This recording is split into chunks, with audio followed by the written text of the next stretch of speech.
And she told me a story about when she was a kid. She looked down the alleyway and there was a creature that could really only be described as a demon. It had its wings wrapped around it and it looked like it was doing something. It was squatted down.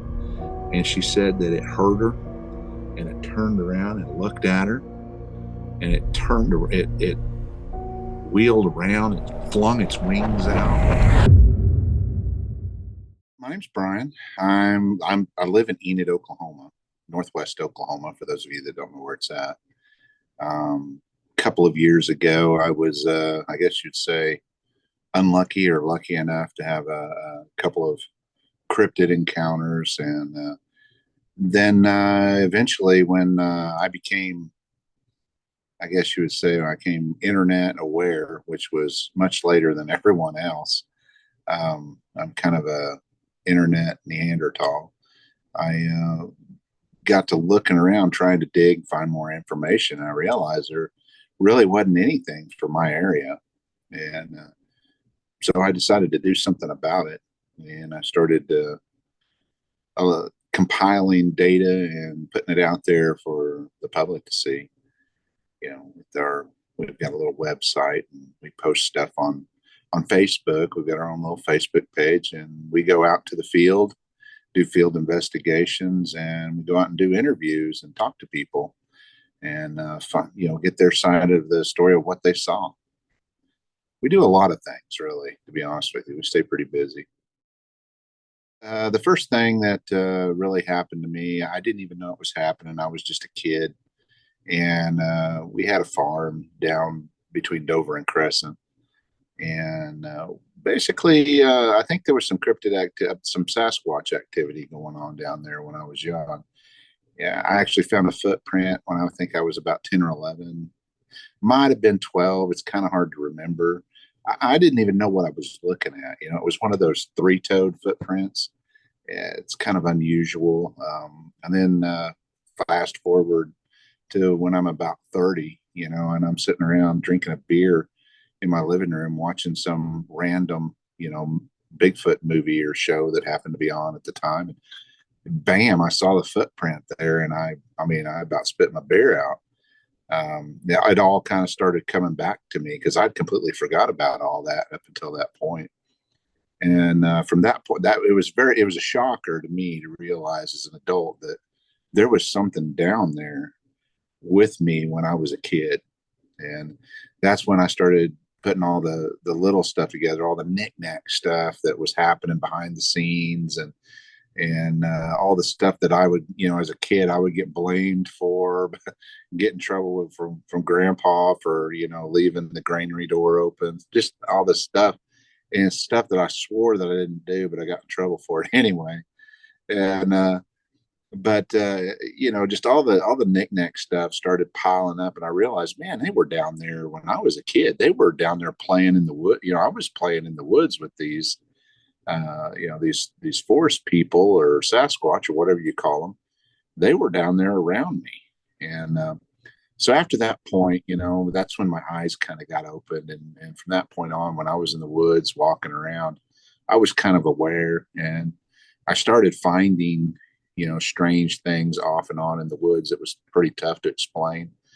But in 2003, I encountered, I guess, what you call it, flying cryptid, a pterodactyl type creature. Don't really know for sure. That was actually out, almost out into the panhandle of Oklahoma. It was on Highway 11 west of Alva. And I was driving down the road, and this thing flew right in front of it. It was about 1 o'clock in the morning, and this thing flew right in front of my service van, and I almost hit it. I mean, it was that close. Scared the crap out of me. And basically, what I saw that time was what looked like a giant wing, and it was kind of a brown in color, kind of a dark brown, no feathers, and it practically, the whole wing practically covered the whole windshield of my 3/4 ton service van, and I couldn't really see anything else of it. And it flew in front of me really, really fast, scared the bejeebers out of me, but and I just barely caught a glimpse of it.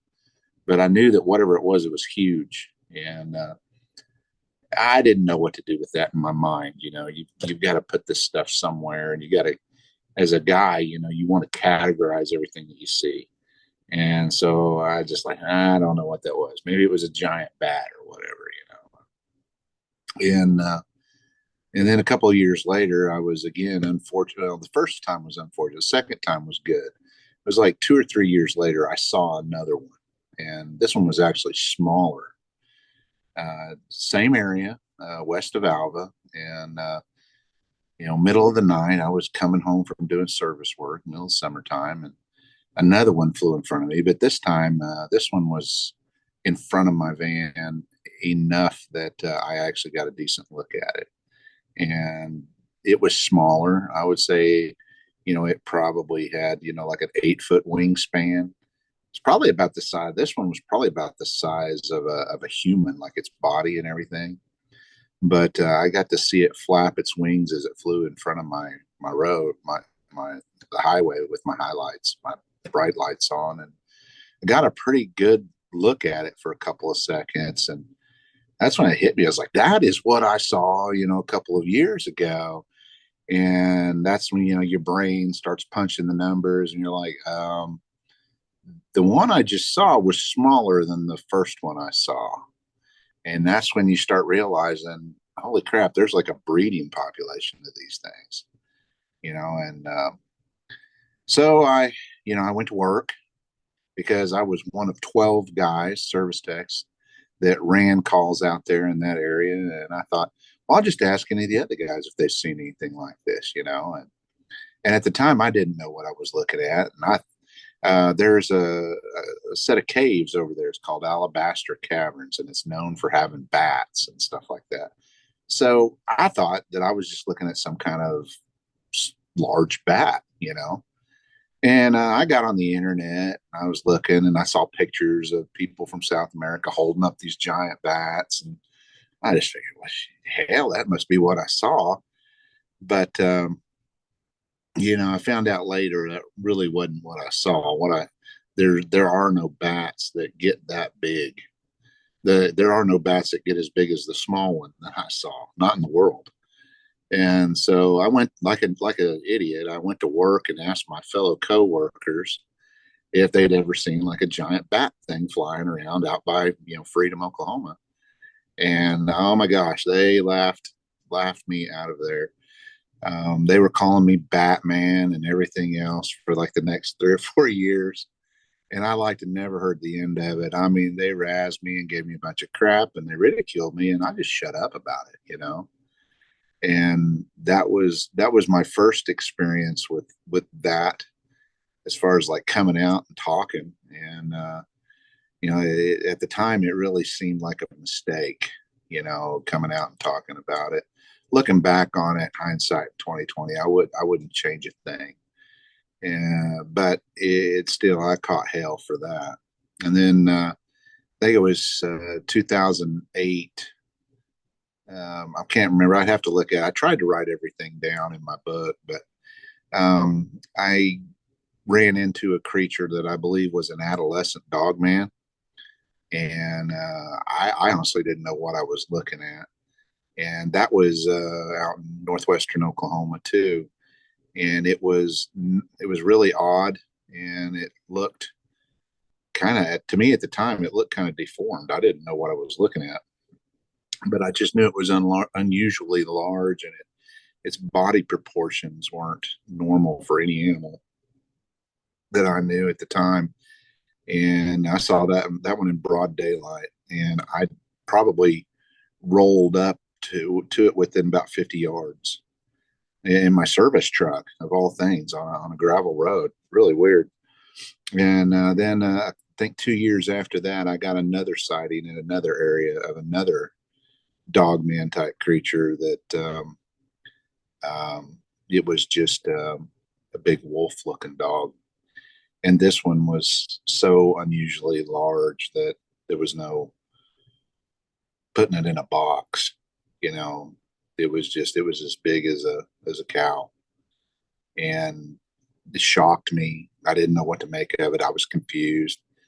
This was like 2008. So I wasn't even on the internet at that point. Uh, that was probably back in the days when I thought the internet was a fad. It was probably going to go away. The internet's for nerds. That's what I used to think. And but anyway, I didn't know what to make of it, and I just figured it at the time. I figured it was a mutant dog.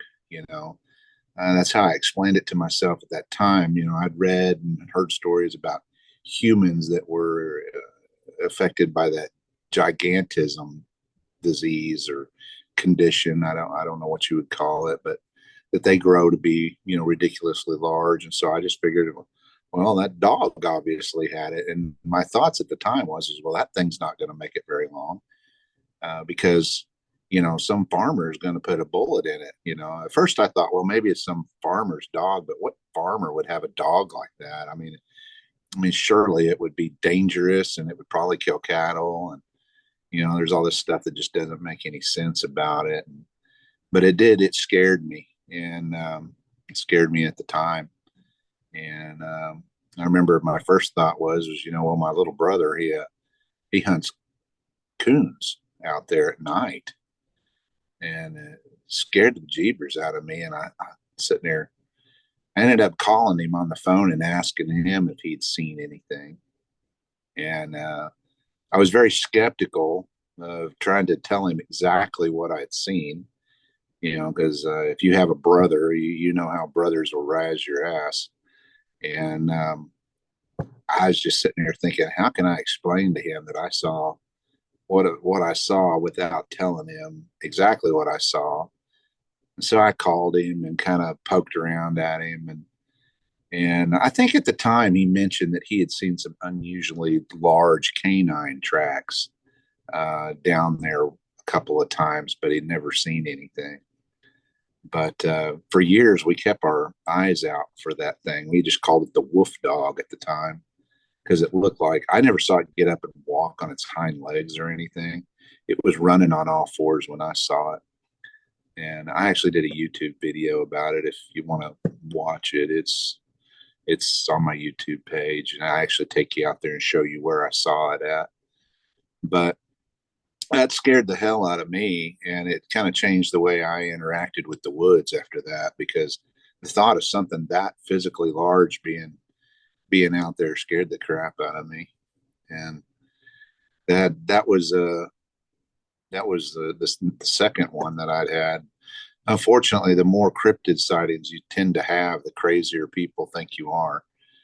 And I don't know whether I'm cursed or blessed or what, but I don't. From here on out, I just assume seeing them from a car and see them from a distance, preferably, if I had to choose.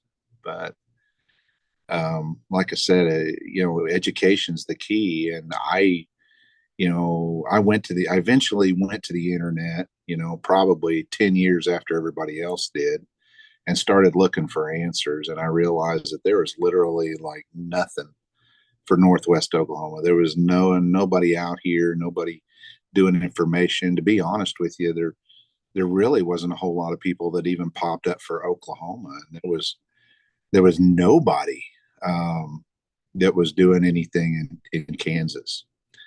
And that's when I kind of decided I needed to step up. I had a couple of buddies that were interested in going out there and doing this type of work.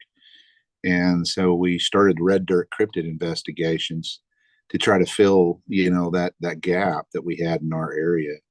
And we just went out and we started doing all kinds of field work. And I've even done a little bit of consulting on how to keep them out. Unfortunately, these things do tend to scare the hell out of people. And, there are ways to keep them, or to kind of gently persuade them to leave your property. You can make things inconvenient for them, that's for sure. But, we do all kinds of stuff. I'm always interested in hearing people's stories, collecting data, filing reports. If somebody has a question about something that's going on in their area, they can go to my interactive map on my website, and they can look and see if I have any case files in their area. And you can always hit me up on Messenger or text me or something, I'll tell you what I know.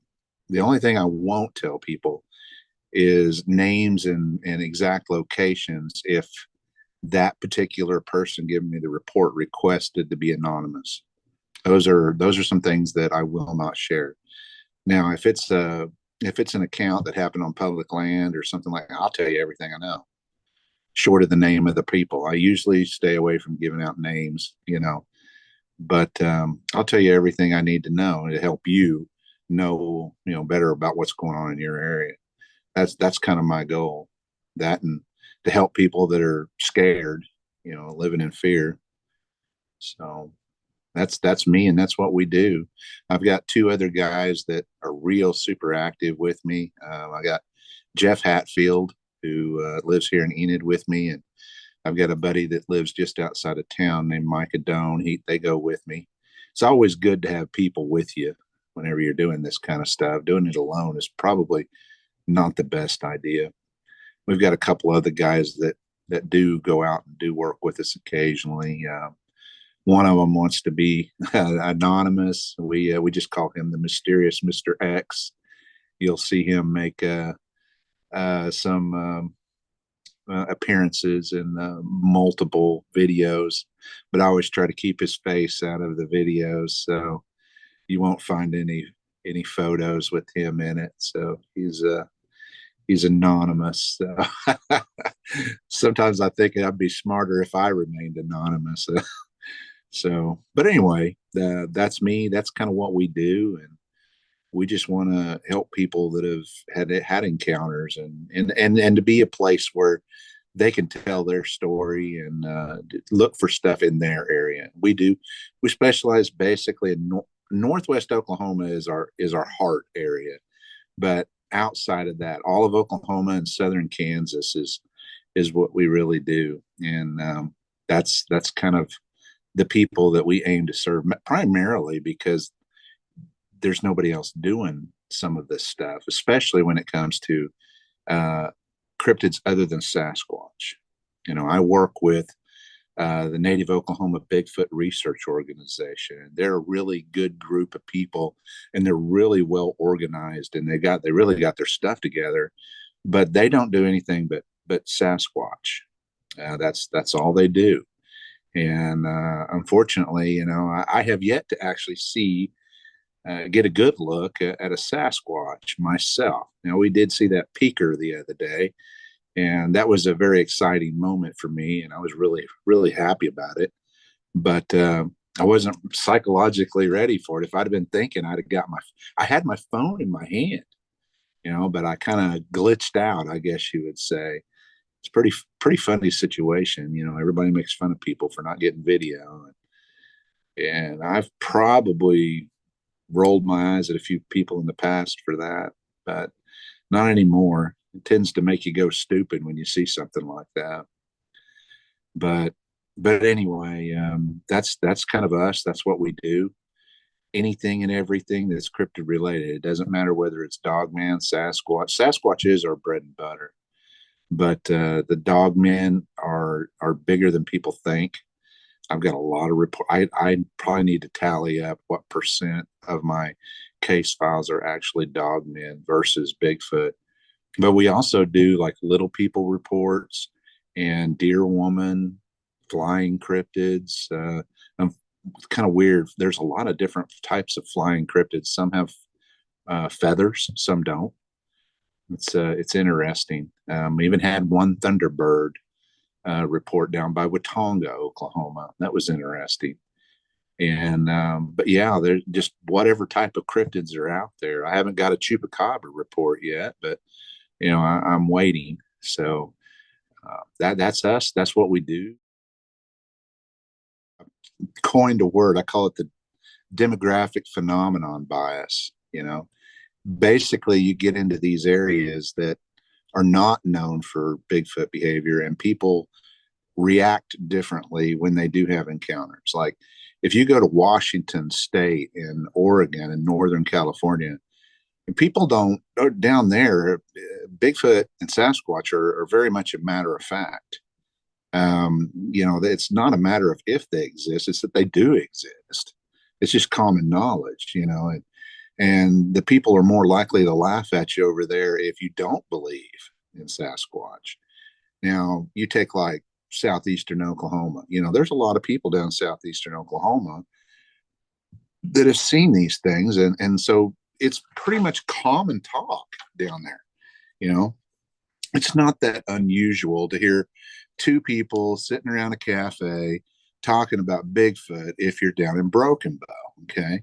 But you try to do that same thing anywhere in northwestern Oklahoma, and the people sitting at the table next to you are going to think they need to call the people to come out with the white jacket and haul you off because they're going to think you're a nutcase.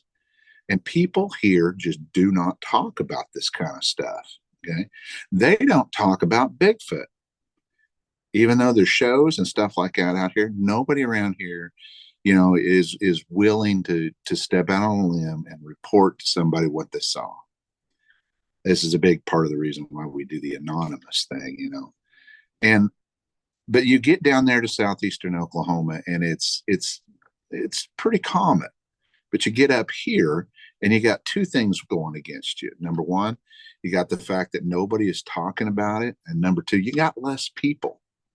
You have to have. There's several things that you got to have before you have a filed report that somebody can actually go and look up. You got to have a Bigfoot or a cryptid of some type, and then you got to have a person there to actually see it at that time. Now that seems like a given, but you got to realize that the population of a certain area is going to play a part of that. Say you've got 1,000 Bigfoot in an area, okay? If you have 100,000 people in that area with 1,000 Bigfoot, you're going to have a lot of reports. But just say you've got 10,000 people in that area compared to with the same area, you are going to have a lot less reports, even though the number of Bigfoot is the same number of Bigfoot. There's just less people to see it. You're going to have less reports. Okay. So you take areas like northwestern Oklahoma, where the population is very, very, very low. And really it is. When you sit down and you look at it county by county, you take like LaFleur, the big dogs in Oklahoma, LaFleur, Pushmataha, McCurtain counties. Those are the ones with all the Bigfoot reports, and everybody knows that they're known for Bigfoot. You look at the population of those three counties alone, would probably have a higher population than almost any county in Oklahoma. But you could probably take 7 or 8 or 10 different counties in northwest Oklahoma, and they're not going to have the population that all three of those counties do down southwestern Oklahoma. So southwestern Oklahoma does have Bigfoot, but they've got a lot bigger human population. So there's more people there to see these things and to make reports. In order for you to have a report, though, and in the end, you've got to have somebody that's got the courage to, step up and say, hey, I saw something and I want you to document it for everybody else, And that does take a little bit of courage, and it does take a lot of trust, because the truth is, at the end of the day, people don't know me. They don't know if they can trust me or not to keep their names hush, hush, hush, and like in all my internet stuff and everything, all of my names are only written here. I'll write your name and phone number down in this for just future reference for me, in case I have a question for you later. But it never goes any further than this notebook. This notebook really doesn't leave my side. It always stays by me. And the only way that it's ever going to get handed off to anybody else is if I die. And that's a fact. So if I do die, all bets are off, because that notebook goes to Jeff Hatfield if I die. So, but anyway, and my wife knows that. But the truth is that's the only place that I'll ever document your name, unless you're a public figure. There have been a few people that are public figures that I've got a couple of reports on my website that are from Shelly Harris, who was in Bigfootville. But she was in a movie, and she's kind of a semi-public figure as far as Bigfoot goes, and she definitely doesn't have a problem with people dropping her name. So she's used to it. She's been labeled a Bigfoot crazy for many, many decades. So I think she's good with it now. Well, there's so many. I've got 200. I've got a little over 200 of them documented on my page. I've probably got 20 or 30 more in here that I haven't actually had time to sit down and put out there. There's so many to choose from. Of course, one of my favorites right now is one that I just received recently from a lady who actually grew up in Enid, and she had an encounter when she was young in an outhouse, of all places, with a juvenile Sasquatch that had fallen in the outhouse and was stuck and was trying to get her. She reached out to me and started talking to me about it, and her situation, it was right on a creek, and it turned into a 10-year. I wouldn't call it a habituation site, but it was like these things would pop in and out of her life, on a random basis. It wasn't like she was feeding them or anything, but they were always there, and they were always, in and out, causing little issues and stuff. And, I just really enjoyed hearing her story. She was very sincere, and she was reporting, mind speak, and that the concept of mind speak just fascinates me. It's just I don't know, amazing to me. But I learned a long time ago, when you start talking to people and you start asking questions, and and they start talking about stuff that you don't understand, just because it doesn't make sense to you doesn't mean it's not true. And more and more, there's a lot of people that report that. Not, I wouldn't say it's like, I don't know. They report a lot of these subliminal communications, and a lot of times it's just get the hell out of here or something like that. But um, I think it happens a lot more than people report. But I did have a lady report to me not too long ago. Some of the nice ladies from Caney, Kansas, up there, and she told me a story about an old retired woman who was catfishing on the Little Caney River, and she snagged a creature that they described as a frog man. It was like a humanoid frog with a giant mouth. And man, I never heard of that before. But this old woman basically just wouldn't even tell her own granddaughter for years. And I think that I'm guessing she was probably nearing the end of her life, and so she pulled her granddaughter aside and told her about this situation. But a humanoid frog creature, I never even heard of that before. It's first I've ever heard of it. And but another one that I just recently got, I think it was 2 years ago. We had a report out by Kingfisher, Oklahoma, where this guy was, I wouldn't say he was being chased, but he was being paced in broad daylight by a large creature running on all fours. There was some speculation as to whether this was a Sasquatch or a Dogman, but I eventually kind of concluded that it was probably a Sasquatch. And but this thing, it was basically running a couple hundred yards off to the north of him through some fields, and it was keeping pace with him in his truck, and this thing was doing 70 miles an hour. And that's seriously disturbing.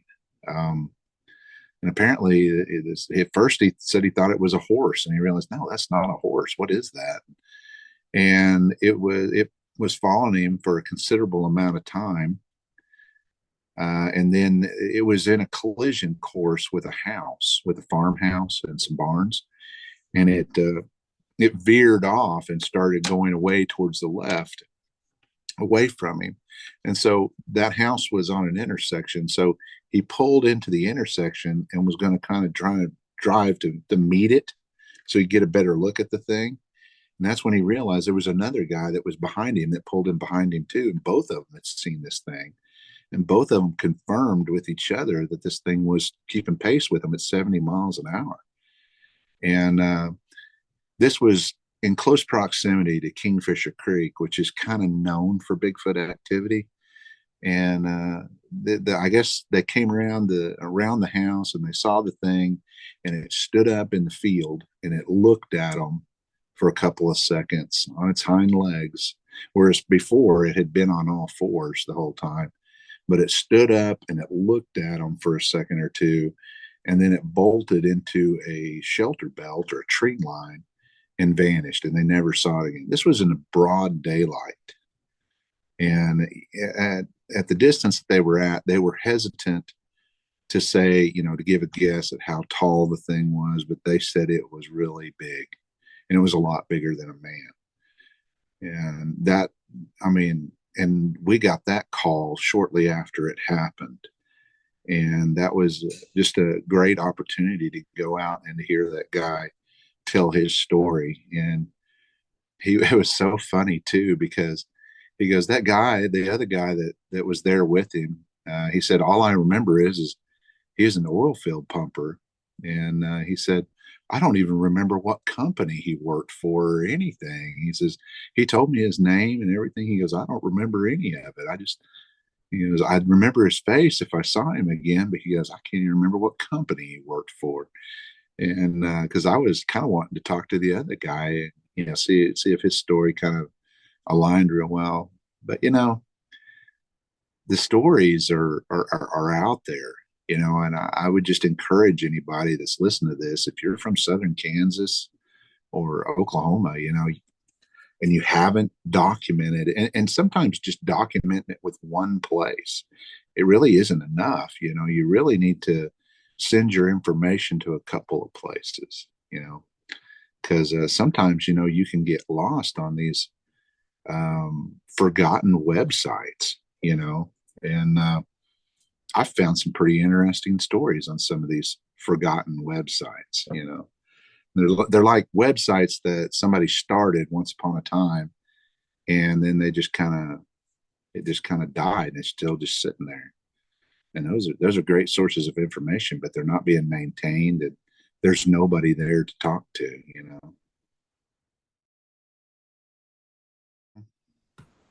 I can tell you this much: I have the pterodactyl type creatures that I saw back in the day, and both of the dogmen that I saw, I didn't see anything that made me think that they were supernatural, metaphysical in any way, shape, or form. And most of the time, when people ask me about that kind of stuff, I just tell them, that people want to put them in, especially guys. Okay, guys want to put them in one box or the other. Is this a flesh and blood, or and I guess my next question is, well, do you believe in Jesus? And they're like, well, what? Think about it though. We really don't have a problem admitting that we as humans are spiritual creatures, and that we have a soul, and that when we die, we don't end. Nobody has a problem with that. But why couldn't a Sasquatch be both? Why couldn't they have a spirit? Why couldn't they have a soul? Why couldn't they be some form of cosmic energy just like us? That they're a little bit more than just an animal. That when you put a bullet in its head, it's dead. And it ceases to exist. I don't know. I guess it depends. Do you believe that anything really truly ceases to exist? We're talking metaphysics here, but when you start opening these doors, these metaphysical things and spiritual stuff, it all start. It all seems to be tied together. everything, and you can throw the Nephilim in there, and you can mix that in the pot. But my theory on it is I don't know why they couldn't be a little of both. I think what I saw was flesh and blood, but I've seen you too, and I think you're a little bit more than just flesh and blood. There's something else there, and so I guess I just think they're a little of both. Now I do. There's a lot of stuff that I have not had any encounters with personally. I have yet to personally have mind speak happen to me. Um, but on the flip side, I've had people report it to me. I've never had anybody up until the other day when that lady that was from Enid was talking to me about the in-depth uh, mind speak situation. That was the most I guess you'd say deep mind speak situation I've taken a report on, because I mean she was basically communicating with this thing in her head off and on for years, and it would warn her when its father was around, because it didn't want its father it did not want its father to find out that it was communicating with her, or because he thought that he would be in big trouble, or that his dad would actually kill him. And apparently it's a pretty big taboo thing for them to talk to us, at least in that situation was. But I I don't really have that big of a problem believing that mind speak is possible. And the reason why is there are humans out there that can do that kind of stuff. And we don't hear about them on the mainstream. And to be honest with you, the government probably snatches those people up, and they make them do their bidding. But there are people out there with documented gifts, supernatural gifts. They can astrally project, and they can do all this stuff, and we don't have a clue. But the government kind of keeps it hush hush because they want to use it for their benefit. And I don't blame them. To be honest with you, it could be a pretty dangerous thing. Not that the government can be fully trusted, but I mean, being able to read somebody's mind, or be able to put thoughts into somebody's mind, that's I don't know. You would almost think that something like that would have to be regulated if it was a more commonplace thing. Because I don't want somebody getting in my mind and reading it all the time. Is that a pretty rare type of reports you get, like the paranormal stuff, or is it kind of often you do get those type of Um, reports? well, it's kind of funny. It's like people will call me occasionally to report Sasquatch or a Dogman or something, and then they'll always do that. Well, by the way, there was this other thing that I saw, and I had a young man from Kingfisher call me, and he was telling me about an encounter he had while he was fishing.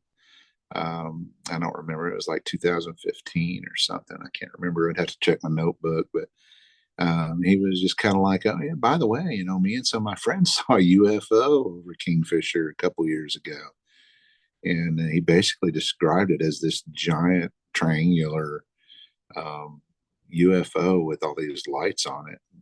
And flew right over town, just really super quiet in the middle of the night. And I guess there was several witnesses that saw this thing, but where's the report on that? I mean, I wrote it down in my notebook, but that's a UFO encounter. I guess he needs to contact MUFON and report it. But I don't know what good reporting a UFO does anymore. Hell, the government's come out and said they're real. I mean, what do you do? Where do you go from there? I mean, um, I don't know, but the paranormal, that stuff is. I used to kind of tip my nose at it a little bit, but starting to realize now that all this stuff is connected in one way, shape, or form. And there's not a whole lot. I mean, I don't know a whole lot about ghosts, but I did. I did go buy one of those EMF detectors. You know, little cheap one. And sometimes when I'm out in the middle of the woods, I'll fire the thing up and I'll see. I think there is a lot of ghost encounters that are Bigfoot behavior, and people are assuming that they're ghosts. I think that it's real easy for them to get misinterpreted. There have been Bigfoots that have been reported in Dogman coming in people's houses. And, they're very fast and they're very quiet. And sometimes they can move pretty quickly without making a whole bunch of noise, giving them a ghostly appearance, and they might move stuff or knock stuff over. They might slap the side of your house, especially if you're in a rural area. Now, if you live in the middle of, downtown Tulsa or something like that, the chances are pretty good that that's a ghost or whatever. But if you're out in the outskirts or on the edge of town, or you live close to a river or a waterway, it could be some type of cryptid. And but that's something that we've been looking into. Jeff Hatfield and I are actually going to go out tomorrow on a place that has Bigfoot reports and paranormal reports that have come out of it. It's kind of like a little local, I don't know what you would call it, local legend in our area. We're going to go out there. We're going to go out in the daytime, go walk around a little bit. Then we're going to wait till after dark, and we're going to fire up the EMF detector, and we're going to walk around. And because sometimes I think these places can be both. They can. I don't disbelieve in portals and stuff like that, but I'm starting to realize there's more going on out there than what I can explain. I'm just a simple guy. I don't know, a whole lot about, portals to other worlds or ley lines or stuff. But if somebody wants to tell me about it, I'll listen. I'm wanting to learn more about this kind of stuff.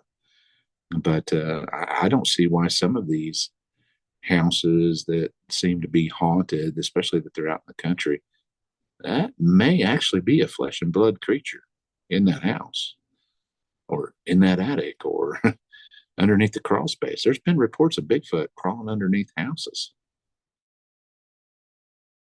The little people reports, I honestly believe that it is possible that little people are being mistaken for ghosts too. Yeah, that's entirely possible, especially where things are getting moved or coming out missing.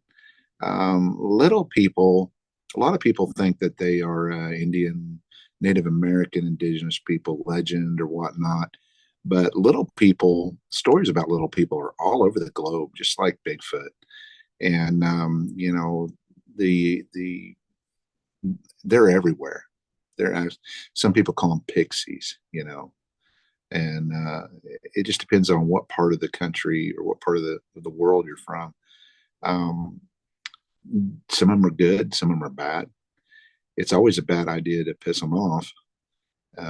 They're the best source that I found for information on little people, though, is either Irish and Scottish literature and Native American literature. They had a lot of contact with them, I think, back in the day, and a lot of their oral traditions talk about them a lot, and I think they're fascinating. Now, I've never actually seen one, but I've actually taken reports of people that have run into them out in the woods before, but most of the reports are just like rumors where people message me and say, hey, there's people are saying that, there's little people in this particular area. I've got them marked on my map if you want to check them out. Shockingly, there's one in Tulsa. There's been reports. I received an anonymous report that at Owen Park in Tulsa that there was little people that are occasionally seen there. I don't know. That was the extent of the report. I was not given any more information. but sometimes people just like to shoot me anonymous information. But I think they're fascinating. A lot of times they're seen, like watching people. I'm sure that they can, if they're slick, they could probably watch us pretty easily move through the forest a lot quieter than we would ever expect. Um, I've been in situations where I thought I saw something, but it was gone, and sometimes I'd like to think that maybe that was them. They seem to be attracted to the First Nations people and where they live. It seems like they tend to be there. It's either that or the First Nations people tend to see them more because they're more aware of their presence. That's probably the case, but I think there's rumors that they hang around graveyards. There's rumors that they hang around Native American ceremony dance areas, stomp grounds, whatever your tribe calls it. But there's all kinds of rumors about them, coming out and doing stuff. I heard a really interesting story about a young boy uh, that was from the Ponca area, Ponca City, who I don't remember how old he was, but I want to say he was like 4, and he got kidnapped by little people for like 3 days, and he was missing. And the little people like tied something over his eyes or something. I don't remember the whole story. And took him to their campsite, and they made him work. And they used him to move big rocks and stuff that they couldn't move, so that they could redirect some spring water to flow through their camp. When they were done with their little construction project, they blindfolded him and took him back. And so they just shanghaied this kid, and they used him for manual labor for a few days. Apparently, when he was returned, he was dirty. He hadn't had a bath in several days, but he was well fed and in a good mood, totally unharmed. But you hear other stories of people just disappearing altogether. Well, most of them are reported to be in native, indigenous attire here in Oklahoma. When I see them, a lot of times they'll say they look very human. They look like small native indigenous people, and that a lot of times they're dressed like that particular tribe from that area. Now, when I say that, I'm not talking about, like when they moved the Seminole people in from Florida to Oklahoma.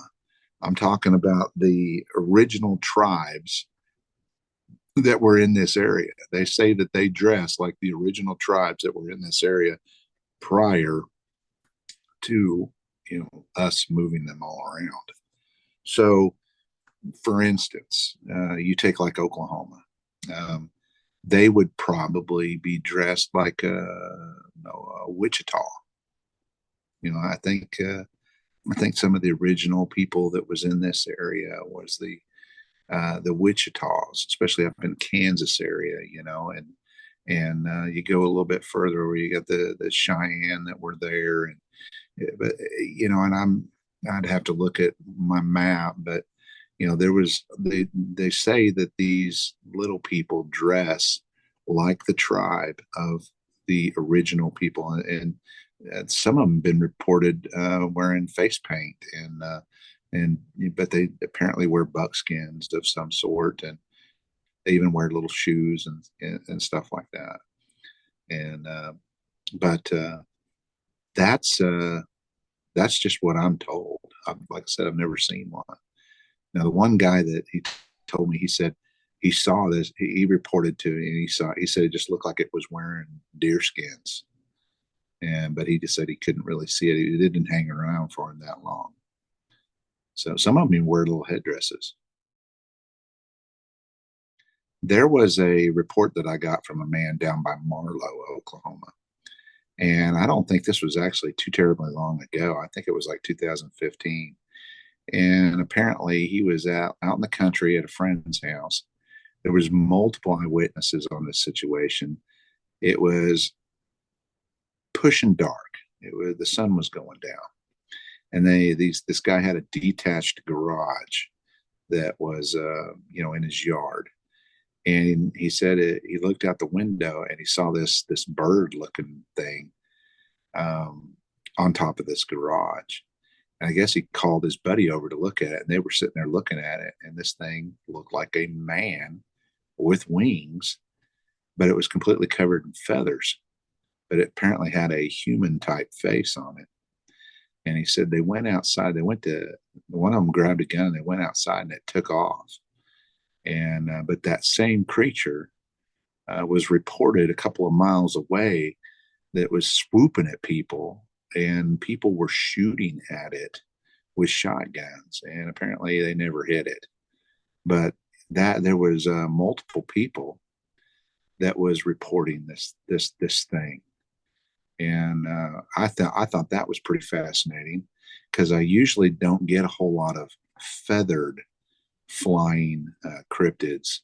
I thought that was very unusual. They said it was kind of a grayish in color, and I was like, like a Mothman or something. And they said, no, it looked like an owl. And I was like, well, are you sure it wasn't a great horned owl or something? They go, man, this thing was 6 foot tall. And I was like, holy moly, but I thought that one was really cool. Another crazy story, absolutely crazy story. I had a lady from California reach out to me, and she told me a story about when she was a kid, and she was walking home from church, and it was like 5 o'clock in the evening. It was about an hour before sunset, and this was in the 70s in Enid, Oklahoma. And for those of you who are listening from Enid, it's over by the police station. This lady was walking down, and she was about a couple hundred yards from her house. She looked down the alleyway, and there was a creature that could really only be described as a demon there, and it was in the alleyway. And she said it looked like it had its wings wrapped around it, and it looked like it was doing something. It was squatted down, and she said that it heard her, and it turned around and looked at her, and it wheeled around, it flung its wings out, scared the hell out of her. She said it was completely black. She said it didn't look like it had any hair or anything, but she said it appeared to be male. But she said that its stomach and its muscles were just ripped. She said it did not have breasts. But here's the weird part that threw me. She said it appeared to be holding some kind of baby, like an infant of its own kind. Not that it had stolen anything, stolen a baby or anything, but she said it appeared to have a baby wrapped around its side, and she could see its arm coming around on the front. And she said that when it flung its wings out, she said the wings were as wide as the alley. She said the thing was as tall as a man. And she said it scared her so bad, she just screamed and took off running for the house. And she ran away, never saw it again. But she said, looking back in hindsight, she said that the people that lived down that alley, they had rabbits. They were raising rabbits in town. And she thinks that maybe it was over there stealing rabbits. But here's the weird part. This happened the day before the 4th of July. She came running in the house, screaming bloody murder, wouldn't come out of her bedroom. Mom was like, what's wrong? What's wrong? Well, anyway, finally, she stayed up really late because she was scared, but she eventually fell asleep. Well, she was supposed to go to her uncle's house somewhere out of town for the 4th of July to celebrate, with family. And apparently it was pretty far away, so they had to get up really early.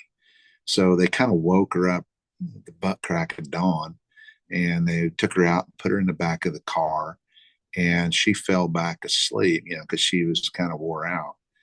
And I guess they hit the highway and they were driving for a while, and she woke up and she could hear her parents talking. and her parents were talking about what she'd seen. And the dad was adamant that, they needed to, not make a big deal out of it.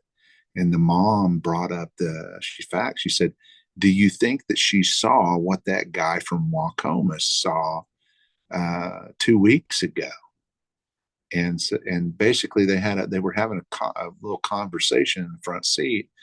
Apparently there was the same creature had been spotted 2 weeks prior in Wacomas at some some guys that did shade tree auto mechanics there in Wacomas, and apparently he had reported it too. And the dad made some kind of stereotypical comment that that guy is just a drunk and he didn't know what he saw, and they needed to not talk about it, anymore, and just the whole thing needed to go away. But she was in the back acting like she was asleep, and she was listening to her parents. So apparently that creature had been seen twice. And I have yet to have another report of a demon looking creature. But that thing, what category do you put that in? Hell, I don't know. But she said it had a pretty human looking face. That's disturbing. I don't want to see that. You get a lot of these weird stories, but then you get a lot of these ones that are even weirder. Like I heard a pot years ago before I started writing all this stuff down. I was listening to podcasts and I was listening to all this stuff, and I was just kind of like committed to memory. But eventually, that stuff just slips away. And I heard a podcast somewhere, and I can't find it anywhere, of a guy who, I think he was from Mangum, Oklahoma. I may be wrong about that, but apparently he went on a date with some girl, and she apparently transformed into a wolf in front of him and ran away.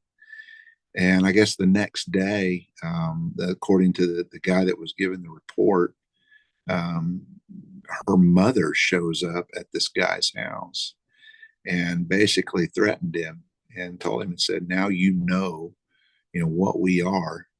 And if you tell anybody, we'll kill you.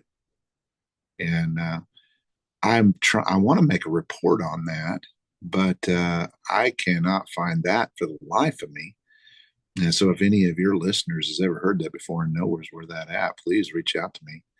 I'm also, there's a story of not too terribly long ago from Seminole, Oklahoma, where some family was attacked by wild dogs that they described as being extremely large.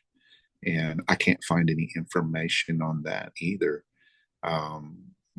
It's just kind of, you get these people send you a message like, hey, do you know anything about this? And I'm like, no, dude, I don't know. But, communication is the key. You get the word out there and get people talking. And there's somebody out there that knows this stuff. You just got to find them, you just got to find them. But there's all kinds of incomplete reports that I have where I don't have all the information. As a matter of fact, I would encourage your listeners, if they go to my website and they see a report in there that they have carnal knowledge of, to reach out to me and make sure that I have all the information correct. And of course, if you know of something that I don't have a report on, please, let me make a report of it. Like I said, you can always remain anonymous. You get stuff like that. Does that just like change your worldview and how you perceive, your reality and what you live in? It really does. You find yourself driving down the highway and you're constantly scanning for something standing there on the side of the road. You find yourself, you hear something in the woods, and you immediately know that that's out of place. You're always listening to coyote howls and thinking, did that sound like a real coyote? It does. It changes the way your awareness is heightened. And especially once you start having to have a couple of encounters, it's one thing to listen to a couple of podcasts and say, well, maybe this is real.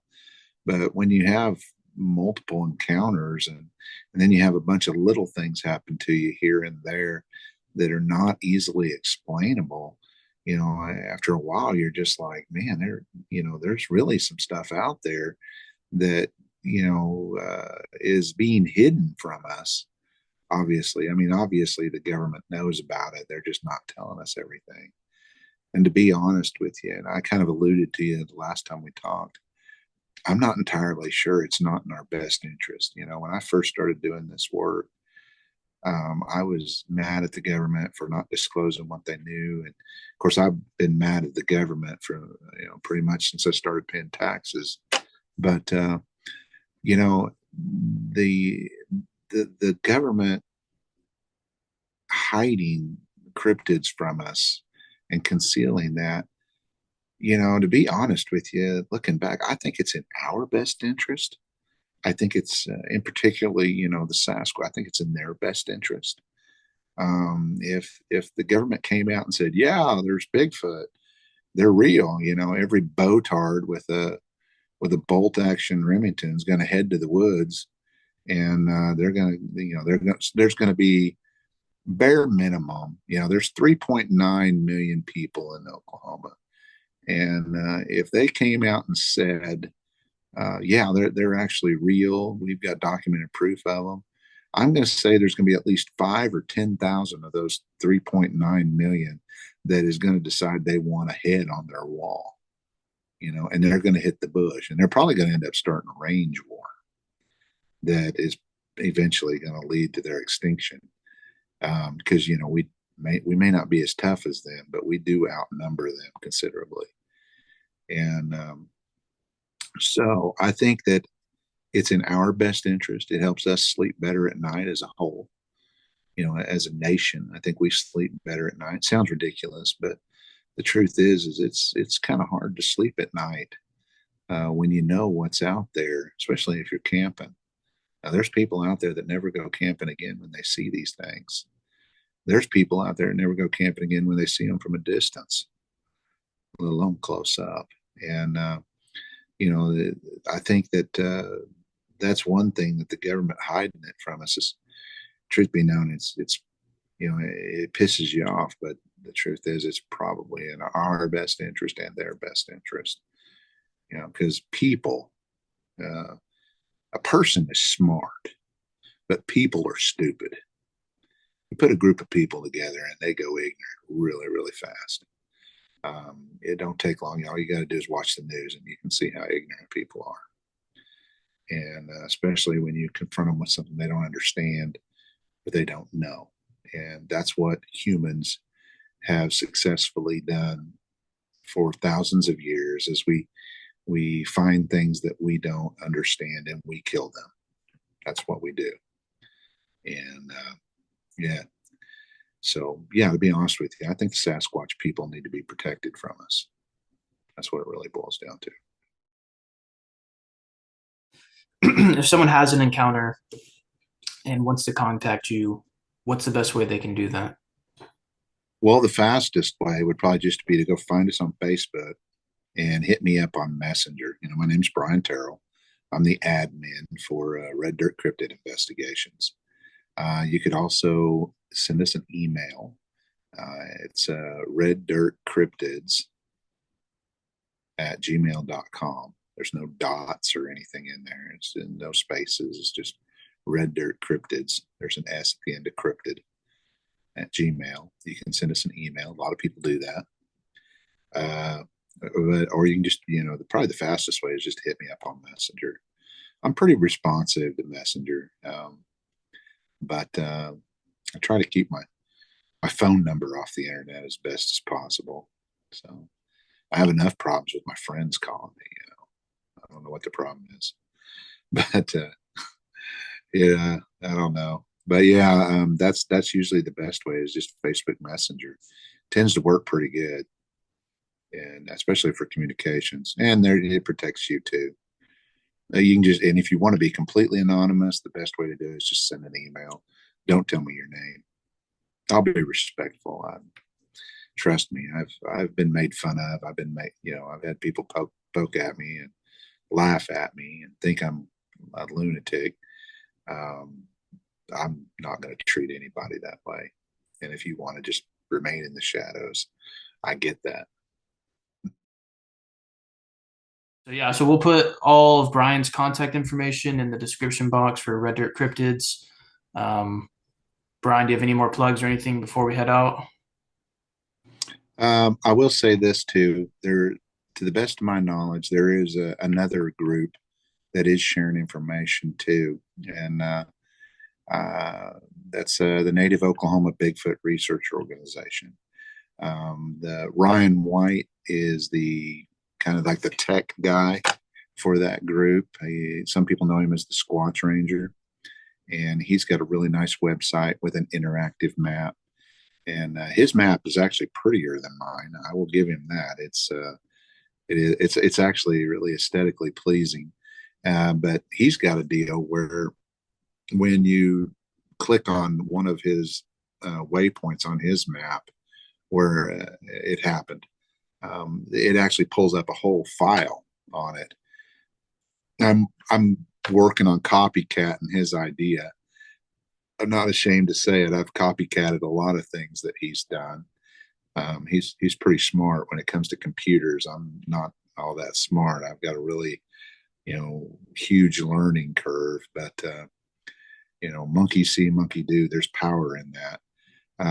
But they primarily focus on Bigfoot, but they're a really well put together organization, and they do a lot of good field work.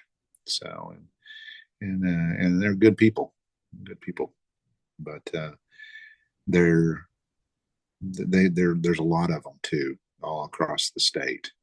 They've got field investigators in every corner of the state. I just happen to be the field investigator for Northwest Oklahoma. So they've got I don't know how many there is. There's probably at least 10.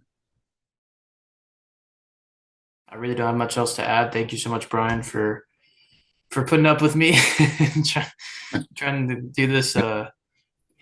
It's fun. It is It's fun. fun. It's nice. I like I said, I can talk about Bigfoot and Sasquatch all night long till Mm. Unfortunately, I am kind of like Cinderella. When the bedtime starts creeping up on me, I tend to fold. I'm not as young and spry as I used to be. So, but no, I really do. I like coming on. I like talking to people and and visiting and finding out other people's points of view and learning from everybody and networking. That's the future right there. Is people coming together, and instead of being stingy with their information and the stuff that they know, sharing it and getting out there. This right here, us meeting each other and visiting, and that's going to be the turning point right there, is for so that people can understand and know things. There's people out there that have no information whatsoever and they don't know what to do. And it's good to know that there is activity. You're not crazy. There's other reports in your area, and people need to remember that you're not crazy, and there are people that will listen to you.